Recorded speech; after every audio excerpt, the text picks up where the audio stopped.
Bismillahirrahmanirrahim.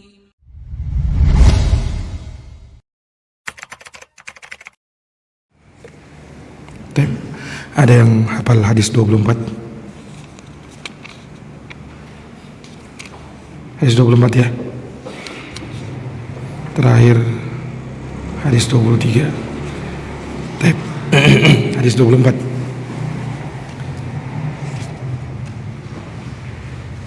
Lumayan panjang ya ibadi.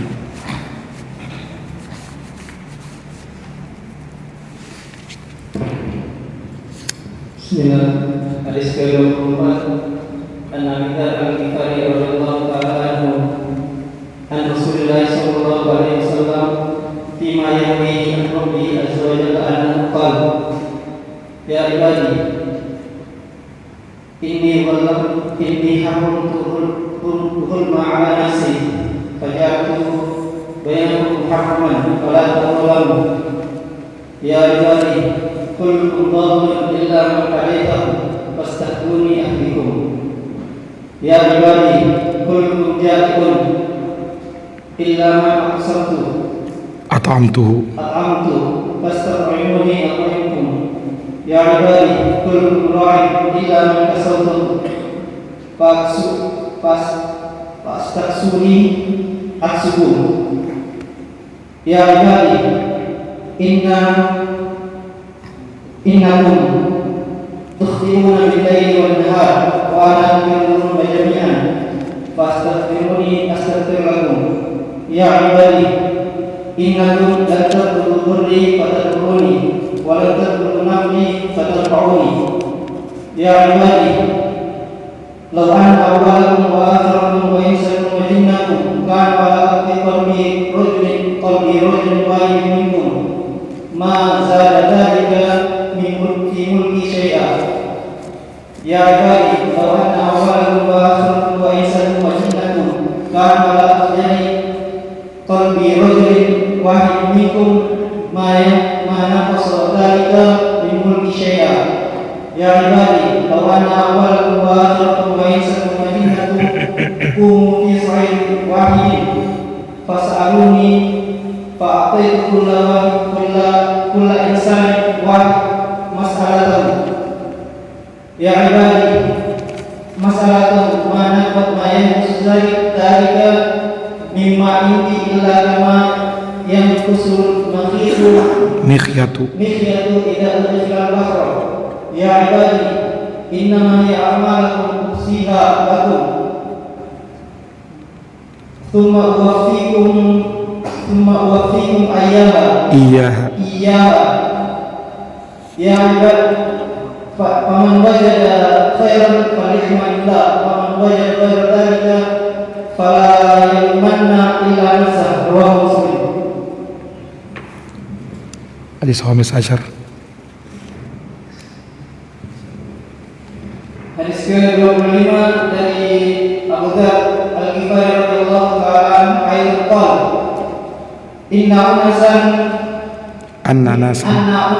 min ashabi Rasulillah sallallahu alaihi wasallam qalu linnabi sallallahu alaihi wasallam qala ya Rasulullah dhahaba ahlul dulur bil ujur wa yusalluna kama nusalli wa yasumuna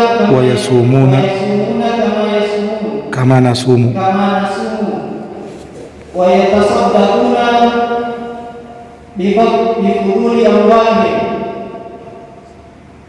qala awaita idza ja'a Allah awalaysa idza ja'a Allah lakum mimma tasaddaqun inna bikulli tasbihatin sadaqah wa kulli takbiratin sadaqah wa kulli tahmidatin sadaqah wa kulli tahmilatin sadaqah wa amrun bil ma'rufi sadaqah wa nahyun 'anil munkar sadaqah wa bud'i ahadikum wa fi bud'i ahadikum sadaqah Ya Rasulullah, ayati ahadu syahwatuhu ahaduna syahwatahu fi wa yakunu fiha ajrun. Qala arwaita idza wada'aha fil harami akana alaihi misrun fakadzalika idza wada'aha fil halali kana fihi ajrun. Rawahu Muslim. Hadis 26. Barakallahu fiik.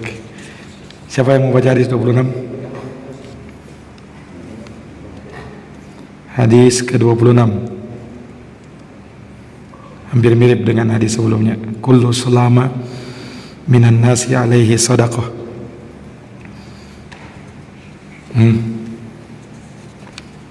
Siapa?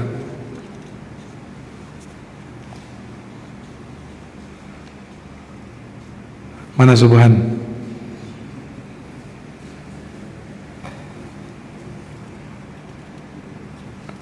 Ayo Raihan. Ayo siapa? Amir.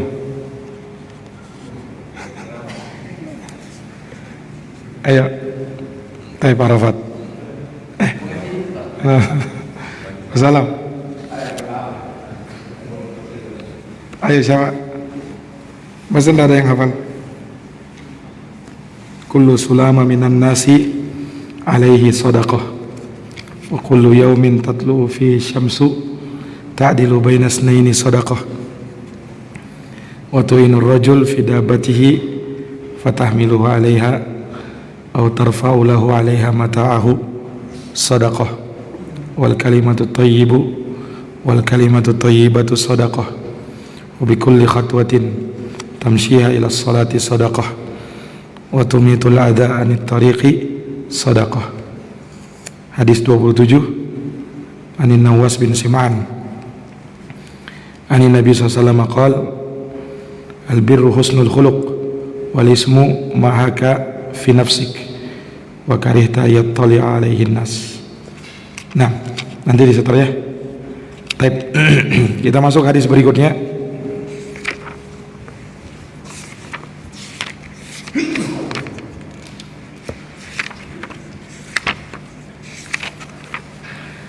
Al-hadisu as-samin wal ishrun. Hadis ke-28.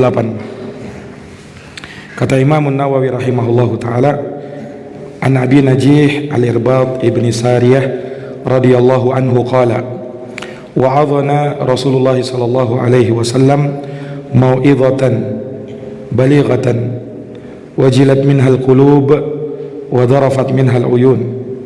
Faqulna ya Rasulullah كأنها موعظة مودع فأوصنا.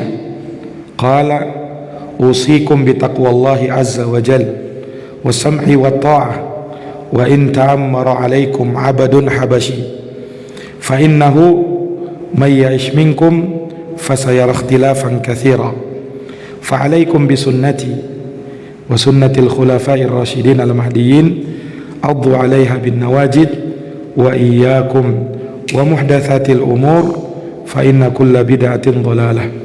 رواه الترمذي وقال حديث حسن صحيح.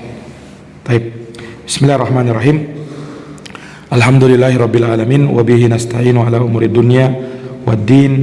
أشهد أن لا إله إلا الله وحده لا شريك له إله الأولين والآخرين وأشهد أن محمدا عبده ورسوله الصادق الأمين صلى الله عليه وعلى آله وصحبه ومن تبعهم بإحسان إلى يوم الدين وسلم تسليما كثيرا. أما بعد.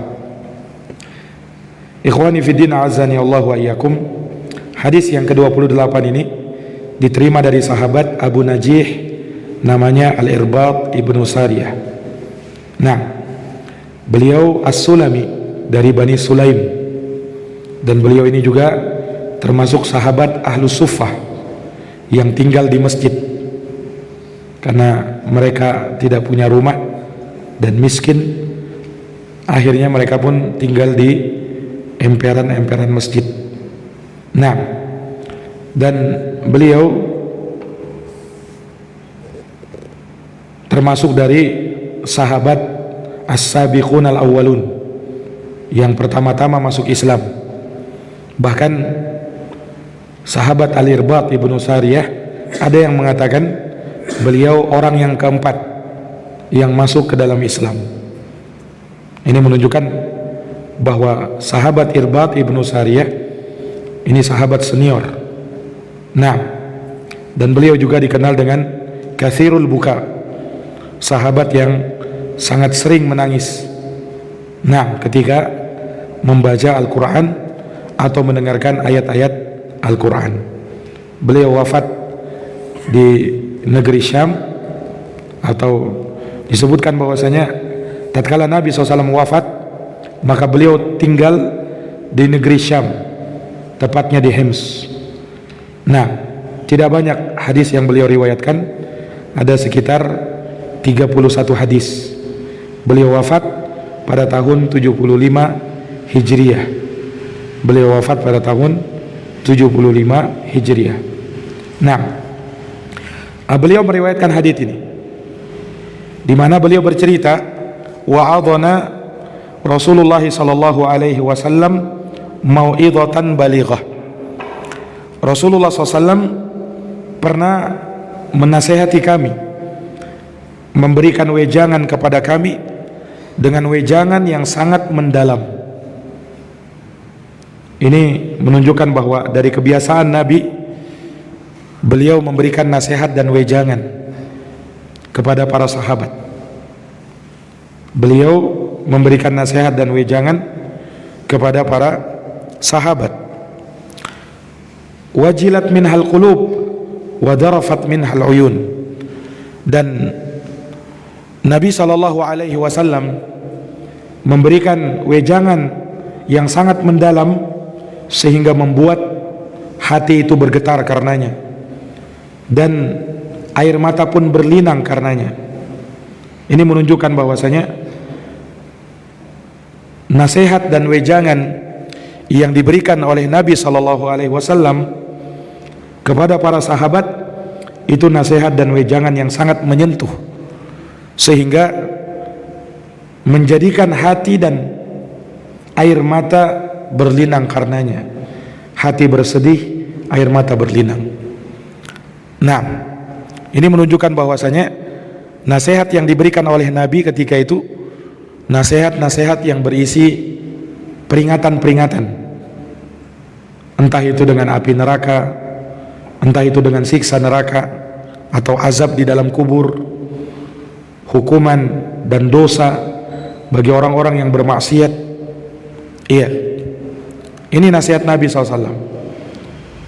Dan seringkali Nabi SAW memberikan nasihat-nasihat yang menyentuh hati-hati para sahabat. Demikianlah nasihat yang benar. Orang memberikan nasihat, memberikan wejangan, ceramah, itu bukan sifatnya seperti terkadang kebiasaan atau dilakukan oleh sebagian para duat, selalu membuat orang ketawa. Iya, selalu membuat orang tertawa. Jadi seakan-akan majelis ceramahnya adalah majelis ketawa.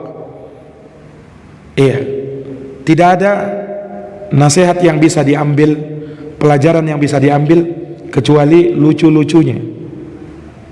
Ya, sementara nasihat kebaikan kurang tersampaikan. Nah, para ulama menyebutkan bahwasanya seseorang kalau memberikan ceramah, nasihat, itu hendaknya serius. Tetapi boleh sesekali dia memberikan lelucon misalnya, supaya membuat seseorang mungkin yang tadinya mengantuk kemudian bisa segar kembali.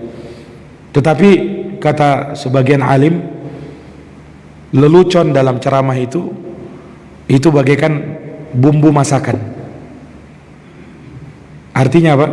Kalau kebanyakan, ya masakan itu kalau terlalu banyak bumbunya tidak akan enak. Tapi kalau tidak ada bumbunya juga kurang enak juga. Ya artinya apa? Terkadang seorang memberikan hal yang seperti itu sekadarnya saja. Sekadarnya saja. Tidak berlebih-lebihan. Iya. Dan kalaupun misalnya dia tidak memberikan hal tersebut, bukan aib bagi dirinya. Bukan aib bagi dirinya. Kita bisa melihat bagaimana ceramah para ulama. Itu memang betul-betul serius dan menyampaikan ilmu, jauh dari majelis ketawa, majelis yang isinya hanya lelucon. Ya kalau mau ketawa dan lucu, ya dengarkan pelawak saja. Nah, tidak usah dengarkan ceramah. Kalau ceramah itu memang berisi ilmu untuk menambah iman dan ketakwaan kepada Allah Subhanahu wa ta'ala. Ya sebagaimana nasihat Nabi seperti itu. Nasihat Nabi seperti itu. Perhatikan, Nabi memberikan nasihat dan wejangan yang sangat mendalam, membuat hati bergetar dan air mata pun berlinang. Faqulna ya Rasulullah, maka kami pun berkata, ya Rasulullah, ka'annaha mau'idhatu muwaddi'in, seakan-akan ini adalah nasihat perpisahan. Fa'ausina, maka berikan kepada kami wasiat. Wasiat itu perkara yang sangat penting. Kita tahu bersama bahwa seseorang kalau mau meninggal dianjurkan bagi dia untuk berwasiat, dan dia menulis wasiatnya, dan wasiat yang dia tulis itu wasiat-wasiat dari perkara yang penting, ilmu-ilmu terakhir yang mau dia sampaikan, pesan-pesan terakhir yang mau dia sampaikan kepada orang yang diwasiati. Iya. Nah, maka para sahabat minta wasiat kepada Nabi, dan Nabi memberikan wasiatnya. Ya kalau kita memandang wasiat dari orang-orang besar itu sangat penting, bagaimana lagi dengan wasiatnya Nabi? Kalau kita memandang wasiat yang diberikan orang tua kita kepada kita adalah hal yang amat sangat penting, maka lebih-lebih lagi wasiatnya Rasulullah SAW. Maka dalam hadits ini Nabi memberi wasiat, menunjukkan apa? Perkara ini perkara yang sangat penting. Pegang baik-baik, amalkan dia, kemudian sampaikan dia kepada kaum muslimin. Maka Nabi memberikan wasiat dalam hadits ini dengan 4 wasiat. Kata Rasulullah, usikum bitaqwallahi azza wa jal, aku wasiatkan kalian untuk bertakwa kepada Allah azza wa jal. Ini wasiat pertama, wasiat untuk bertakwa. Iya, karena dengan ketakwaan inilah Allah akan memudahkan segala urusan kita. Wa may yattaqillaha yaj'al lahu min amrihi yusra. Barang siapa yang bertakwa kepada Allah, maka Allah akan jadikan urusannya mudah. Wa may yattaqillaha yaj'al lahu makhraja wa yarzuqhu min haitsu la yahtasib. Barang siapa yang bertakwa kepada Allah, maka Allah akan adakan baginya jalan keluar, dan dia akan diberikan rezeki dari arah yang tidak disangka-sangka. Bahkan dengan ketakwaan kepada Allah, inilah yang akan menyelamatkan kita nanti pada hari kiamat, di saat kita menyeberangi jembatan as-sirat yang dipampangkan di atas neraka jahanam. Allah berfirman, wa im minkum illa wariduha kana ala rabbika hatman maqdiyya thumma nunajjil ladina taqaw wa nadaru adh-dhalimina fiha jithiya. Tidak ada seorang pun dari kalian kecuali pasti akan melewati jembatan tersebut. Hal yang demikian itu adalah suatu ketetapan yang pasti dari Tuhanmu. Kemudian dia akan menyelamatkan orang-orang yang bertakwa. Yang diselamatkan adalah orang-orang yang bertakwa, dan kami akan biarkan orang-orang yang zalim terjatuh ke dalam api neraka dalam keadaan bertekuk lutut. Iya, ini menunjukkan bahwa ketakwaan adalah sebab keselamatan di dunia dan di akhirat. Kemudian wasiat kedua, was-sam'i wa ta'ah, mendengar dan taat. Wa in ta'ammara 'alaikum 'abdun habasyi, sekalipun yang memerintah kalian adalah seorang budak dari keturunan Habasyi. Ini wasiat untuk mendengar dan taat kepada penguasa kaum muslimin, mendengar dan taat kepada pemerintah kaum muslimin selama pemerintah tersebut memerintah kepada kebaikan. Adapun kalau mereka memerintah kepada kemaksiatan, maka tidak boleh mentaatinya, karena Rasulullah bersabda, la ta'ata li makhluqin fi maksiatil khaliq. Tidak ada ketaatan kepada seorang makhluk pun kalau urusannya bermaksiat kepada al-khaliq, kepada sang pencipta. Iya, innamat ta'atu fil ma'ruf. Sesungguhnya ketaatan itu hanya dalam perkara yang baik-baik saja, hanya dalam perkara yang ma'ruf saja. Dan kita diperintahkan bersabar terhadap kezaliman penguasa. Kata Nabi SAW, isma wa ati' wa in duriba dhahruka wa ukhida maluka. Dengar dan taatlah sekalipun hartamu harus diambil dan sekalipun punggungmu harus dipukul. Isma wa ati', dengar dan taat. Iya, ini menunjukkan ketaatan kepada para penguasa kaum muslimin, dan tidak boleh untuk keluar dari ketaatan kepada mereka hanya dikarenakan mereka berbuat zalim. Iya, tidak boleh keluar dari ketaatan kepada mereka. Kemaksiatan yang dia suruh tidak boleh ditaati, tetapi tidak boleh kita memberontak, tidak boleh kita melakukan pemberontakan keluar dari ketaatan kepada penguasa. Itu wasiatnya Nabi. Kemudian Nabi mengingatkan, fa innahu may ya'ish minkum fasayara ikhtilafan katsira. Karena sesungguhnya barang siapa yang hidup di antara kalian, maka dia akan melihat perselisihan yang sangat banyak. Perselisihan yang sangat banyak. Ini sabda Nabi SAW yang di masa itu belum terjadi perselisihan. Dan benar seperti yang disabdakan oleh Nabi, umat Islam berselisih, berpecah belah, berkelompok-kelompok. Masing-masing kelompok menganggap dirinya yang paling benar, padahal mereka tidak mengamalkan Al-Quran dan sunnah Nabi SAW dengan sebenar-benarnya. Iya, perselisihan dan perpecahan itu merupakan sunnatullah. Wa sataftariku ummati ala salasin wa sab'ina firqah. Umatku, kata Nabi, akan terpecah belah menjadi 73 golongan. Sintani wa sab'una finnar, 72 di dalam neraka, wa wahidatun fil jannah, dan hanya satu di dalam surga. Wahiyal jamaah, itulah al-jamaah.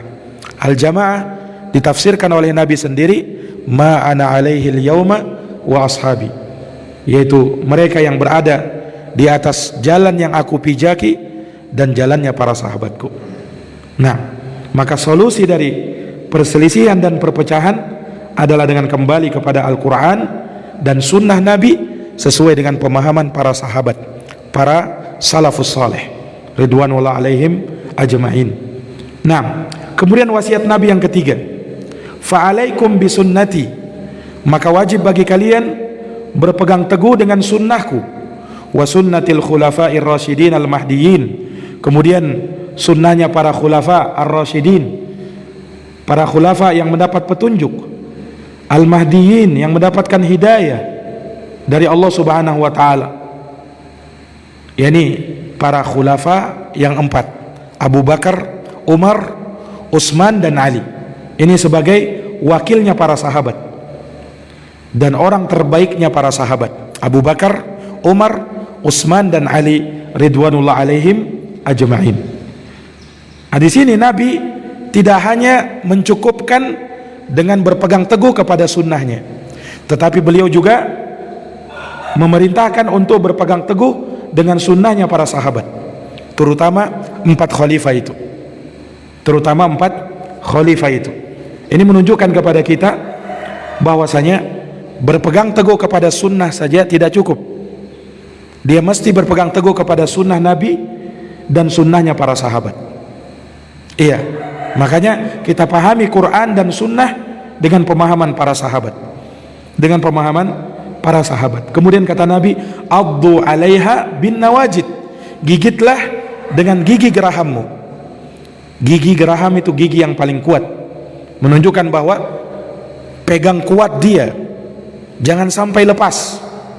Sebab kalau kau lepas, ini bisa berakibat sangat buruk bagi dirimu. Kamu bisa tersesat, kamu bisa menyimpang dari jalan yang lurus.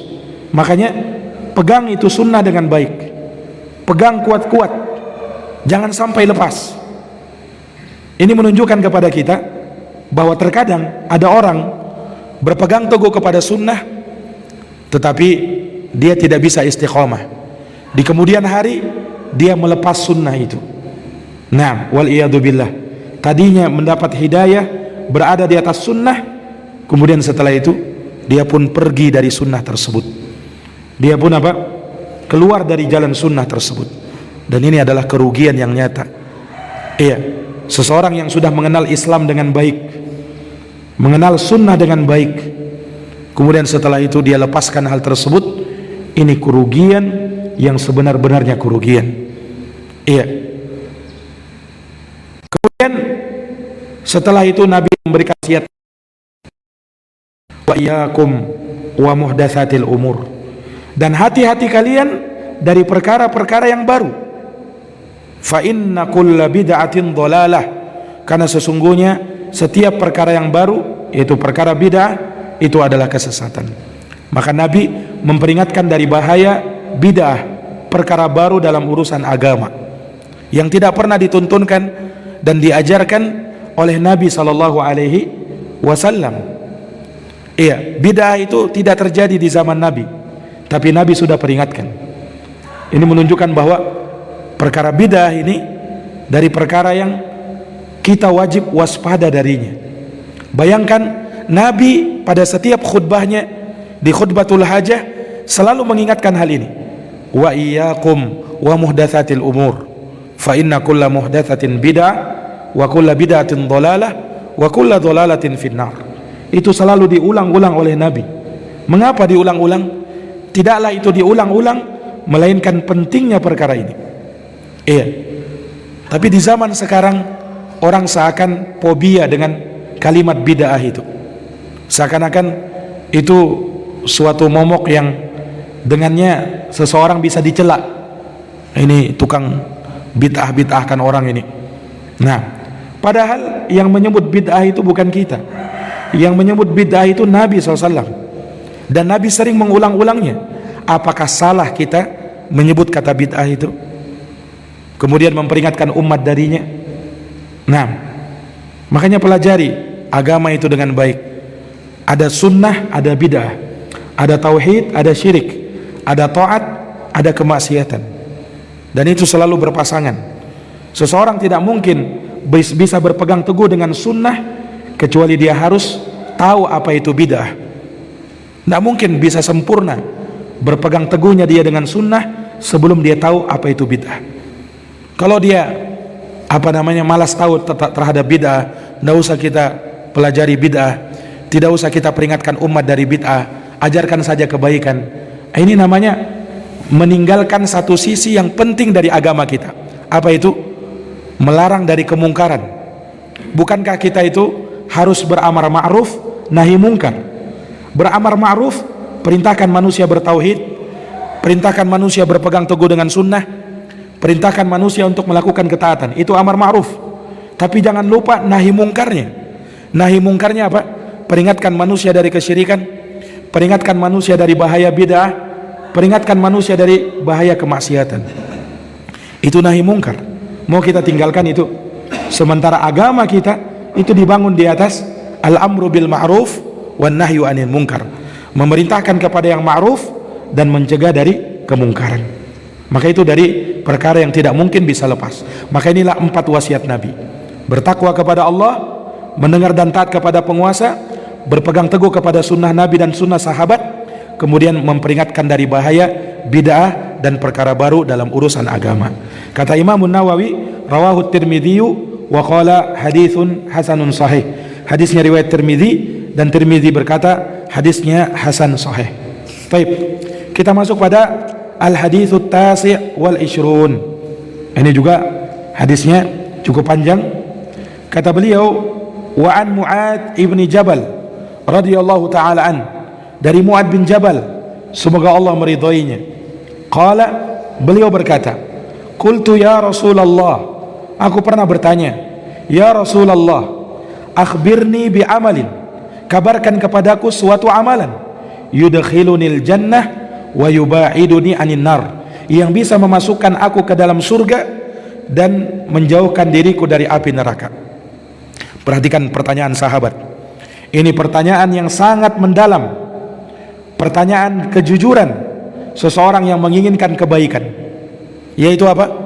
Tunjukkan kepadaku suatu amalan yang dengan amalan itu bisa memasukkan diriku ke dalam surga dan menjauhkan diriku dari api neraka. Inilah tujuan kita dari beramal. Apa tujuan kita beramal? Supaya lepas dari neraka dan supaya bisa masuk ke dalam surga. Itu tujuan kita. Nah, oleh karenanya, seseorang yang mempunyai semangat di dalam beramal, dia selalu mengingat surga dan neraka. Itulah yang akan membuat dia termotivasi untuk beramal. Dan itu juga yang akan membuat dia termotivasi untuk meninggalkan perbuatan maksiat. Mengapa kita beramal? Karena menginginkan surga. Mengapa kita meninggalkan maksiat? Karena takut dengan api neraka. Itulah ibadahnya orang-orang soleh. Mereka beribadah karena menginginkan surga, dan mereka beribadah karena takut dari api neraka. Mereka tinggalkan keharaman karena mereka tahu bahwa ada siksa yang diancamkan bagi siapa saja yang melakukan perbuatan dosa dan maksiat. Maka sahabat Mu'ad bin Jabal bertanya kepada Nabi, apa kiranya amalan yang bisa memasukkan diriku ke dalam surga dan menjauhkan diriku dari api neraka? Maka Nabi bersabda, laqad sa'alta an azim, sungguh engkau bertanya kepadaku akan suatu perkara yang besar. Wa innahu la yasirun ala may yassarahu Allahu alaihi, tetapi dia mudah bagi siapa yang Allah berikan kemudahan pada dirinya. Tidak ada yang sulit ketika Allah Subhanahu wa ta'ala sudah memberikan kemudahan. Apa itu? Nabi tidak memberikan amalan-amalan yang tidak biasa, tetapi Nabi memberikan amalan yang biasa. Tidak lepas dari apa? Rukun-rukun Islam. Perhatikan kata Nabi, ta'budallaha wa la tusyriku bihi syai'a. Kau beribadah kepada Allah dan tidak menyekutukannya dengan sesuatu apapun. Tauhid. Kemudian wa tuqimus shalah, kau tegakkan salat. Wa tu'tiyaz zakah, kau tunaikan zakat. Wa tasuma ramadan, kau berpuasa di bulan Ramadan. Wa tahujjal bait, dan kau berhaji ke Baitullah. Ini apa? Rukun Islam. Jadi kalau mau masuk surga, selamat dari api neraka, amalkan itu, rukun Islam.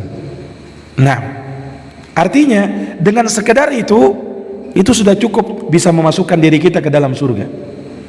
Itu pun kita jalankan mastata'tum, sesuai dengan kemampuan kita. Nah, sesuai dengan kemampuan kita. Karena ada dari ibadah-ibadah yang disebutkan itu memang sesuai dengan kemampuan. Seperti haji, itu sesuai dengan kemampuan. Karena tidak semua kaum muslimin bisa menjalankan ibadah haji. Seperti zakat, tidak semua kaum muslimin mampu berzakat. Iya, bagi siapa yang diberikan kelebihan harta, maka dia berzakat. Jadi intinya untuk masuk ke dalam surga dan bebas dari api neraka, cukup dengan mengamalkan rukun Islam yang 5. Adapun selain daripada itu yang menyempurnakannya. Bukan artinya tidak penting kita sholat sunnah. Iya, karena apa? Amalan kita yang pertama kali dilihat adalah amalan-amalan yang wajib. Itu yang pertama kali dilihat. Kalau sudah sempurna, maka kebaikan yang akan dia terima secara sempurna. Tapi kalau belum sempurna, maka akan disempurnakan dengan amalan-amalan sunnah. Makanya kalau kita lihat, setiap amalan pasti ada yang menyertainya dari amalan sunnah. Solat, ada solat sunnahnya. Zakat, ada zakat sunnah, yaitu infak dan sedekah. Puasa, ada puasa yang sunnah, yaitu selain puasa Ramadan. Haji, ada haji yang sunnah. Setelah seseorang menjalankan ibadah haji 1 kali, maka berikutnya menjadi haji sunnah. Nah, dan ada umrah yang di bawah haji, Ini semua yang akan menyempurnakan ibadah kita, yang akan menyempurnakan ibadah yang kita lakukan. Nah, kemudian kata Nabi, summa qala, kemudian beliau bersabda, ala adulluka ala abwabil khair, inginkah aku tunjukkan kepada kamu akan pintu-pintu kebaikan? Mau enggak pintu-pintu kebaikan itu? Kata Nabi SAW, as-sawmu junnah, puasa itu adalah tameng, perisai yang menghalangi. Puasa disebut tameng dan perisai. Kenapa? Karena puasa itu akan mencegah seseorang dari melakukan maksiat, dari berkata-kata kotor, dari berkelahi. Kenapa? Dia ingat bahwa saya sekarang sedang berpuasa, tidak mungkin saya mau berkelahi, tidak mungkin saya mau berkata-kata kotor. Maka puasa menjadi tameng bagi dia supaya terhindar dari perbuatan maksiat. Kemudian kata Nabi, was-sadaqatu tutfi'ul khati'ah, kemudian sedekah itu bisa memadamkan dan menghapuskan kesalahan. Kama yutfi'ul ma'un nar, sebagaimana air bisa memadamkan api. Ini menunjukkan bahwasanya sedekah bisa menghapuskan dosa. Sedekah apa? Bisa menghapuskan dosa. Makanya disebutkan dari para ulama salaf, kalau mereka jatuh dalam perbuatan dosa, mereka langsung membebaskan budak mereka. Mereka langsung bersedekah. Ini yang banyak dilupai oleh manusia. Bertaubat kepada Allah dengan bersedekah. Niatkan kalau kita bersedekah, kita minta ampun kepada Allah. Niscaya Allah akan ampuni dosa kita. Bersedekah karena Allah Subhanahu wa taala.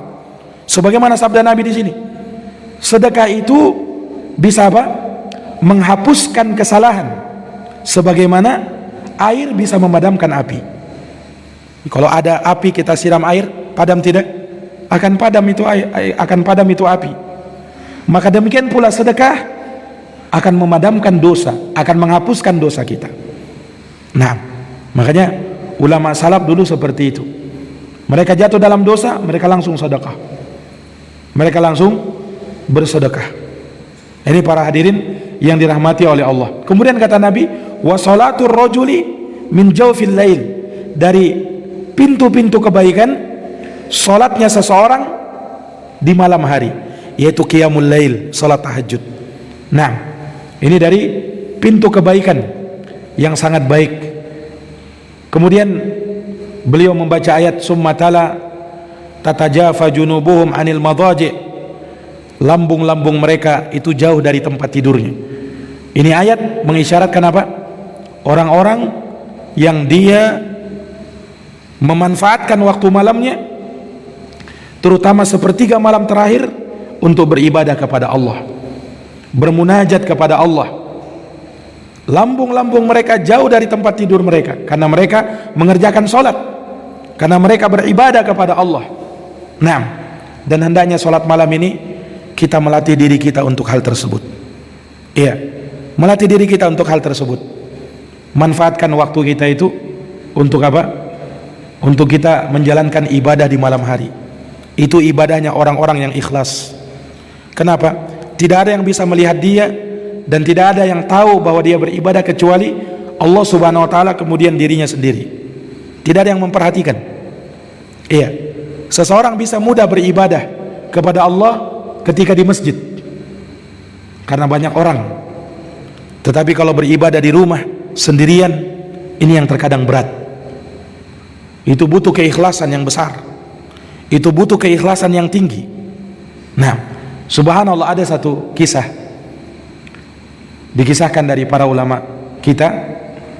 Ada seseorang yang dia itu bersemangat kalau pergi haji, umrah, dia jalan kaki dari rumahnya, itu menempuh perjalanan ratusan atau bahkan ribuan kilometer sampai ke Makkah. Dia tempuh bukan dengan kendaraan, tapi jalan kaki. Tiap tahun dia haji seperti itu. Orang-orang pun memuji dirinya, dipuji, luar biasa si fulan. Kenapa? Tiap tahun dia haji, kemudian jaraknya dari rumahnya itu ratusan atau bahkan ribuan kilometer, dia tempuh hanya dengan jalan kaki. Dipuji dia sama orang-orang.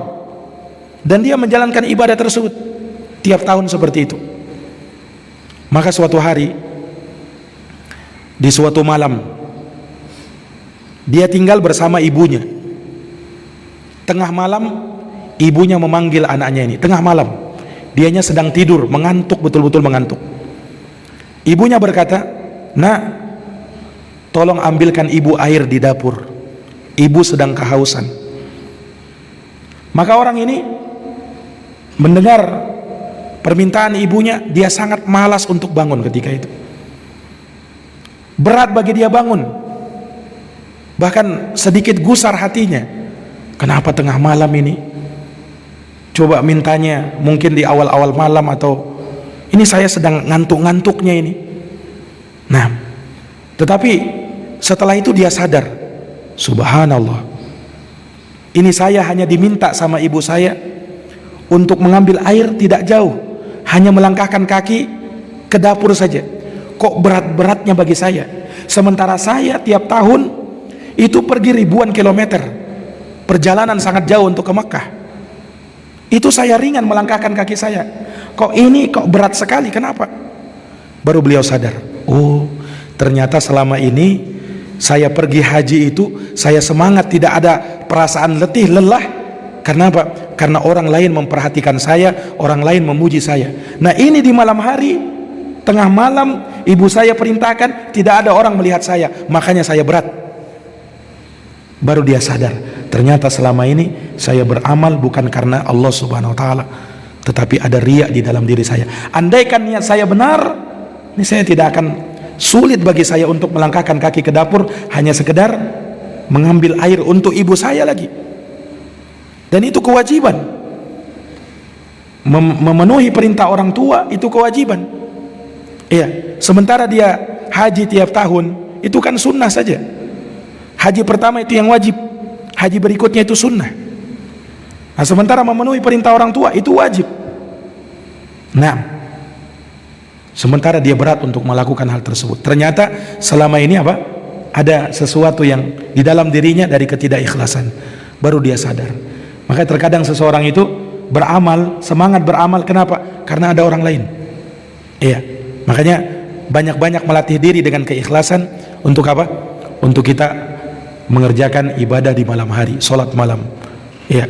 Dan ini nasihat bukan hanya kepada antum semuanya, tetapi kepada diri ana pribadi juga demikian. Semoga Allah subhanahu wa ta'ala untuk memberikan kepada kita kekuatan untuk bisa belajar sholat malam, untuk bisa sholat qiyamul lail, tahajud di malam hari.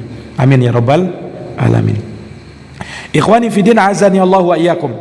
Kemudian disebutkan, bisa diteruskan ayatnya dalam surat As-Sajdah ayat 16 sampai 17. Tsumma qala, kemudian Nabi bersabda, ala ukhbiruka bi ra'sil amr wa amudihi wa dirwati sanamih. Inginkah kau kabarkan kepadamu puncak pimpinan segala urusan, tiangnya dan puncaknya? Qultu, kata Mu'ad bin Jabal, bala ya Rasulullah, tentu ya Rasulullah. Apa itu pimpinan segala urusan, tiangnya dan puncaknya? Apa itu? Kata Nabi, ra'sul amril Islam, pimpinan segala urusan adalah Islam. Wa amuduhu shalah, kemudian tiangnya adalah salat. Wa dirwatu sanamihil jihad, sementara puncaknya adalah jihad di jalan Allah. Ini menunjukkan akan tingginya derajat keislaman, kemudian kedudukan salat yang menjadi tiang agama, dan jihad fi sabilillah yang menjadi puncak seseorang di dalam berjuang di dalam agama ini. Apa yang lebih berat selain berjihad? Apa yang dipertaruhkan dalam jihad itu? Harta dan nyawa. Iya. Kira-kira kalau misalnya kita disuruh jihad, siap enggak kita? Karena apa? Yang kita pertaruhkan bukan sembarangan. Ini nyawa kita. Bisa jadi kita pulang tinggal nama, berarti kita sudah meninggal, atau kita berhasil pulang kembali dengan selamat. Hanya itu saja dua kemungkinannya. Nah, ini amalan yang sangat luar biasa. Iya. Dan syukur alhamdulillah, di tempat kita, di zaman kita, atau di negeri kita, itu tidak ada peperangan. Tetapi khayalkan kalau seandainya terjadi peperangan, siapkah kita untuk dipanggil hal tersebut? Sementara kalau kita diperintah, hukumnya wajib untuk berjihad. Laki-laki itu hukumnya wajib untuk berjihad. Nah, fi sabilillah, korbankan itu semuanya. Tetapi balasannya apa? Mati syahid, dijemput sama bidadari surga, dimandikan oleh malaikat. Kemudian apa? Akan bersama dengan 70 bidadari surga. Itu keutamaannya. Tetapi cobaan untuk hal tersebut bukan hal yang ringan. Nah, mempertaruhkan nyawa itu bukan hal yang ringan. Makanya kata Nabi, puncaknya itu kalau kamu bisa berjihad. Itu hebat sudah orang yang seperti itu, baru dikatakan orang yang hebat. Ini para hadirin yang dirahmati dan dimuliakan oleh Allah. Kemudian kata Nabi, summa qala ala ukhbiruka bimilaki dzalika kulli, inginkah aku kabarkan kepadamu kunci dari semua itu, kunci dari semua amal kebaikan? Qultu bala ya Nabi Allah, tentu wahai Nabi Allah. Apa kunci dari semua itu? Fa akhadha bilisani, Nabi pegang lisannya. Nabi pegang lisannya ini. Kemudian Nabi bersabda, kuffa alaika hada, tahanlah lisanmu ini. Ternyata kunci dari semua itu tahan lisan. Mu'ad bin Jabal bertanya, faqultu ya Nabi Allah, wahai Nabi Allah, wa inna la mu'akhaduna bima takallamat bihi alsinatuna, apakah kami akan disiksa gara-gara apa yang diucapkan oleh lisan-lisan kami? Kata sahabat Mu'ad bin Jabal, kata Nabi, thaqilatka ummuka ya Mu'ad, betapa kasihannya kamu wahai Mu'ad.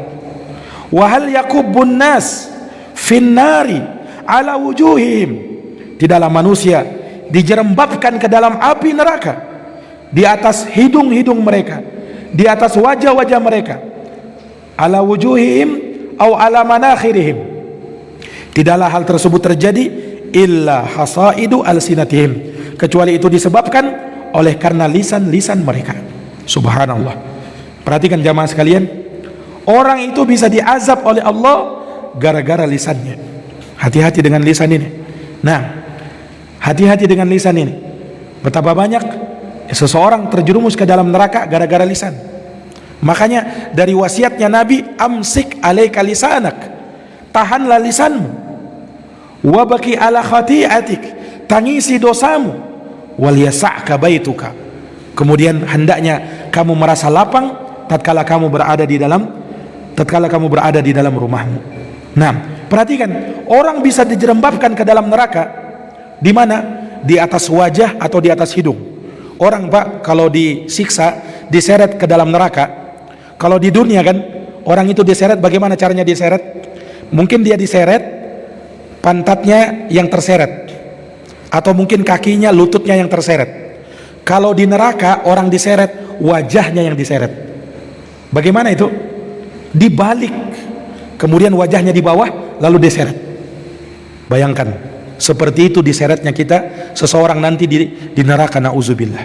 Setelah itu dilemparkan ke neraka. Jadi bukan diseret kayak di dunia diseret, enggak. Saking dihinakannya dia, wajahnya di bawah, kemudian wajahnya yang terseret. Seperti itu. Nas'alullah salamata wal afiyah. Ini para hadirin yang dimuliakan oleh Allah. Dan ingat, semua itu gara-gara lisan. Dan perhatikan ikhwani fillah, di zaman sekarang ini yang mewakili lisan itu adalah tulisan. Makanya hati-hati kalau menulis. Hati-hati kalau menulis. Ya, bisa jadi tulisan kita itu tulisan kita mewakili lisan kita. Kalau tulisan kita sembarangan, tulisan kita menyakiti hati orang, tulisan kita begini dan begitu, ya, bisa jadi itu akan menjerambabkan kita dalam api neraka, wal iyadzubillah. Nah, apalagi sampai tersebar kemana-mana. Tulisan itu mewakili apa yang diucapkan oleh lisan kita. Nah, kemudian kata beliau, rawahu Tirmidzi wa qala hadisun hasanun sahih. Hadis ini riwayat Tirmidzi dan beliau berkata hadisnya hasan sahih. Satu hadis lagi, ikhwani fiddin azani Allah wa iyyakum. Kata beliau, al haditsu as-salasun, hadis yang ke-30. An Abi Tha'labah al-Khushani, dari Abu Tha'labah al-Khushani, Jurthum ibnu Nashir radhiyallahu an, ini nama sahabatnya. An Rasulillah sallallahu alaihi wasallam, dari Rasulullah sallallahu alaihi wasallam. Qala, beliau bersabda, innallaha Innallaha ta'ala farada fara'idha fala tudayyi'uha. Sesungguhnya Allah Ta'ala telah mewajibkan beberapa kewajiban. Fala tudayyi'uha, maka jangan kau telantarkan kewajiban itu. Wa hadda hududan, dan telah memberikan batasan-batasan. Fala ta'taduha, jangan kau lampaui batasan itu. Wa harrama asya, dan Allah mengharamkan beberapa perkara. Fala tantahikuha, maka jangan kau langgar perkara tersebut. Wa sakata nasya'a rahmatan lakum, dan Allah mendiamkan beberapa perkara sebagai rahmat bagi kalian. Ghairu nisyan, bukan karena lupa. Fala tabhathu anha, maka jangan kau cari-cari terhadap perkara tersebut. Rawahu Daruqutni wa ghairuhu. Hadits ini diriwayatkan oleh Imam Ad-Daruqutni dan selainnya. Iya, hadits ini diriwayatkan oleh Imam Ad-Daruqutni dan selainnya. Baik, ikhwani fid din, a'azani Allah wa iyyakum. Perhatikan hadits yang mulia ini. Rasulullah SAW menyebutkan perkara-perkara yang diwajibkan oleh Allah, kemudian batasan-batasan Allah, perkara-perkara yang diharamkan, dan perkara-perkara yang didiamkan. 4 perkara yang disebut oleh Nabi di dalam hadits ini. Yang pertama, tentang masalah kewajiban, faraid. Nama lainnya al-wajibat, perkara-perkara yang Allah wajibkan, menunjukkan bahwa di dalam agama ini ada kewajiban dan ada perkara yang sifatnya anjuran.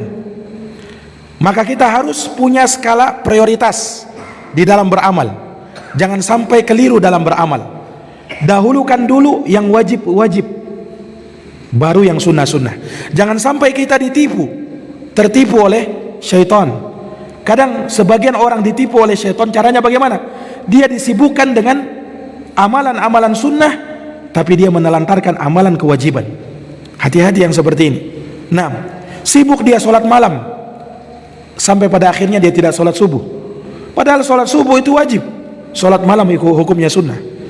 Bukan artinya dia tidak sholat malam, tetapi kalau gara-gara sholat malam akhirnya dia telantarkan sholat wajibnya, sholat subuhnya, maka ini keteledoran bagi dirinya.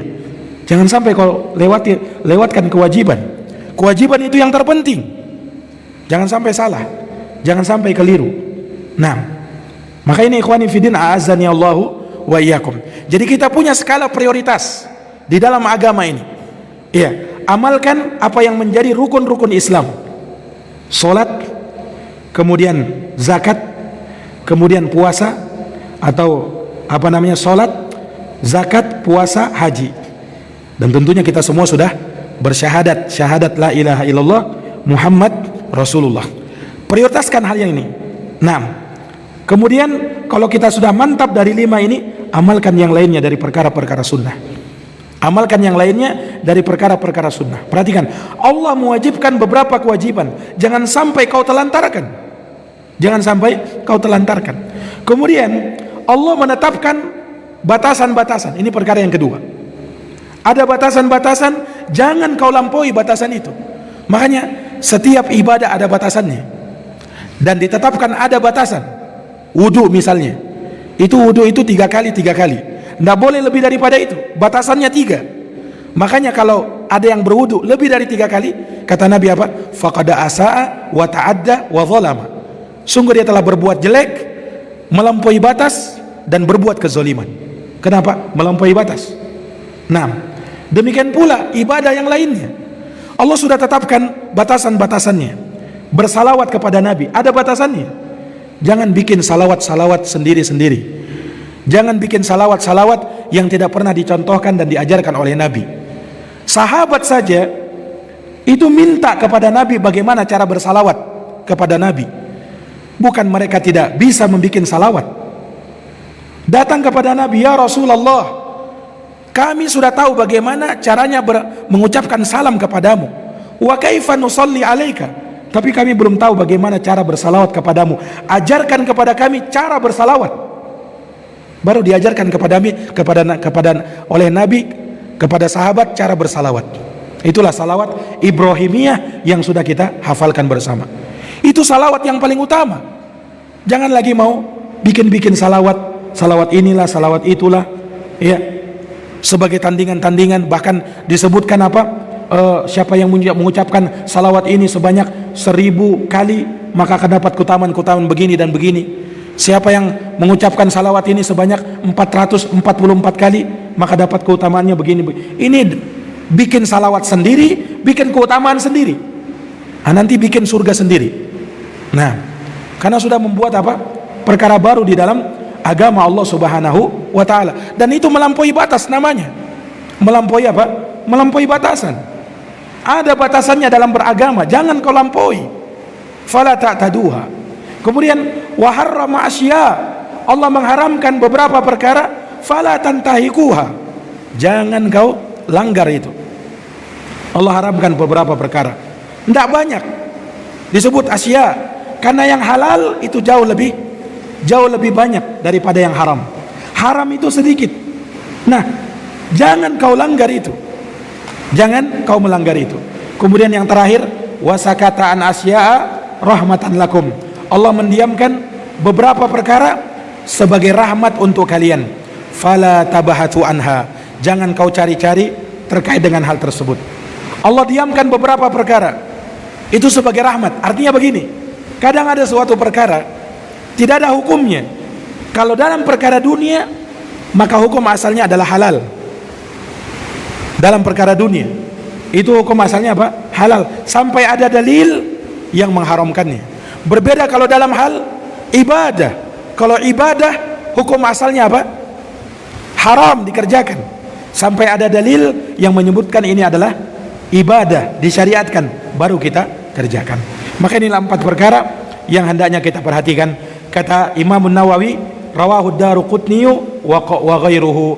Hadits ini riwayat Imam Ad-Daruqutni dan selainnya. Walhamdulillah, kita sudah sampai hadis yang ke-30. Insyaallah taala tinggal 12 hadis lagi akan kita selesaikan di pertemuan yang akan datang. Biidznillah taala, wallahu alam bisawab. Subhanakallahumma wa bihamdik, asyhadu an la ilaha illa anta, astaghfiruka wa atubu ilaik. Wassalamualaikum warahmatullahi wabarakatuh.